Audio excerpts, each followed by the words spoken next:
introduce yourself. Okay. Talk about like what you do here at Spyhop. So my name is Matt Mateus.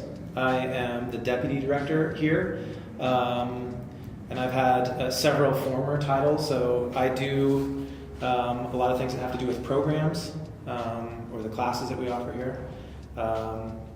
Before that I was the program director. Before that I was an educator. So I taught audio recording. And how long have you been at Spyhop? So I have been here 16 years. Oh, okay. Yeah, long time. Yeah. We're this is our 20th year now. So actually, technically I'm in my 17th year because I started in 2002. So, and that's, and Spyhop started in 99. When you first got here, like, how does it contrast from now? Just like how Spyhop is. So this is since I've been with Spyhop, this is our third space. Mm-hmm. And prior to Spyhop, like when I joined, I think we had two before that. So we've moved around quite a bit. We've always been downtown, and we have always been sort of in what we think of as kind of a neutral area. So downtown being like not too far west, not too far east. And we've always been sort of in urban areas. When I first started, there were probably 6 employees, and we just hired our 23rd employee that'll start on Monday. So we're building desks right now. That's where I was. We're adding on and adding on. You can't see this in the film here, but these pictures are of our new building it's right on the corner of 9th South and 2nd West, right where the track stop is. That's cool. Yeah, so we're building a new space. So, I mean, we just continue to grow, and I attribute that to the need in the community, mm-hmm.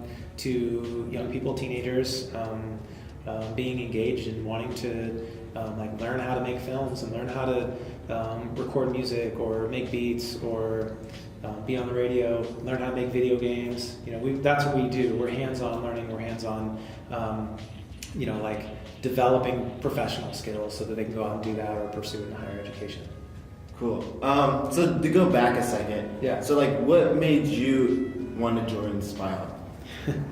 That's a funny story because I didn't want to join Spyhop. I never applied for Spyhop. I never applied to work here. I was a recording engineer. In 2002, I just moved back from New York City, and I started a recording studio, and I was pretty happy doing that. And I met the guys that founded Spyhop, and they gave me a tour of the facility. It was really small.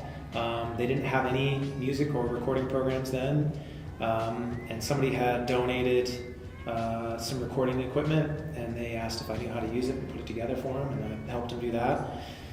And one thing led to another, and they asked me to teach, and I said no, because I didn't want to teach. Yeah. I didn't know how to teach, and I didn't know if I would like it, and so I wasn't interested. And they asked me a couple more times, and eventually I caved in, and I taught one class. And I loved it, and I still keep in touch with my very first students that I ever had. In fact, one of my students is the audio instructor here now, and he's almost 30, and I knew him when he was 15. And my very first student actually just started a massive recording studio in town here, and he's way better at it than I am now, which is that's super cool, and I'm excited about that. So I ended up teaching for about 6 or 7 years. I think 7 years. That's cool. Yeah, I mean, but that's not like, I wasn't like, I'm going to get a job working for a nonprofit. I didn't know anything about nonprofits. Mm-hmm.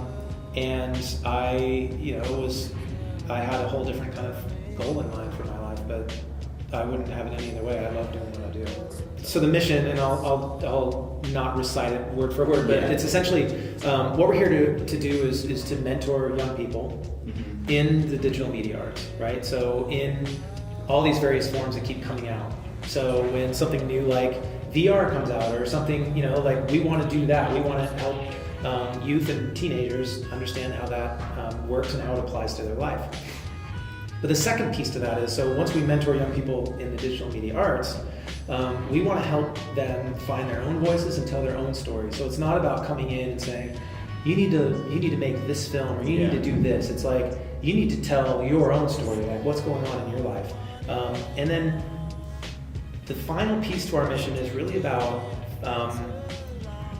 empowering you all to affect positive change in your own communities, right, and in your world, and you know, so that's like a really critical piece, and that means informing the communities and creating an audience for you to be able to say, hey, check out my film, and I want to talk about this thing. I want to talk about what's going on in my community. I want to talk about politics. I want to talk about, you know, like how I feel about, you know, taking over the world at some point. So, and we need, as adults, we need to take you guys seriously because you have really important things to say. And so this is a space for that to happen, and our mission supports that. And we, I mean, all of us here are super guided by the mission, and you know, that helps kind of determine what programs we're offering and how we offer those, and how we interact with, you know, teams in the space here. So you weren't at Spyhop from the very inception, but do you think like that mission was there from the beginning, or? I mean, yeah, the mission, we've tweaked the mission over the years. Mm-hmm. You kind of have to, just because it's, you know, things evolve. But the kind of kernel of that main idea is still there. Yeah. We realized that youth, and you can kind of take that for whatever age range you want to consider, but youth are more engaged in learning and more engaged in their communities and more engaged in general when they enjoy the thing that they're doing, right? So right now we have a recording program happening. It's an open mic program, so you can get in and get recorded in the studio for free, any teenager in the Valley, every Friday from 3 to 7 p.m. And it's all their thing, right? Mm-hmm. That's a really great way to like practice your writing and do, you know, like do all these things that you want to do, not like it's, and you're not getting graded, it's not an assignment. And I think that encourages people to think about their literacy, think about how important it is to be able to communicate and to tell their own stories. And so that's what it was founded on, is being able to give voice to youth, and I think it's still there. Now the names sometimes change, and the language of our mission will evolve over time, and it'll continue to evolve, but that truth is still there. How much success do you think you've had in like fulfilling that mission? So, as I said earlier, like my role is to think about all the programs and the secondary pieces of those programs, making sure we have all the resources and things.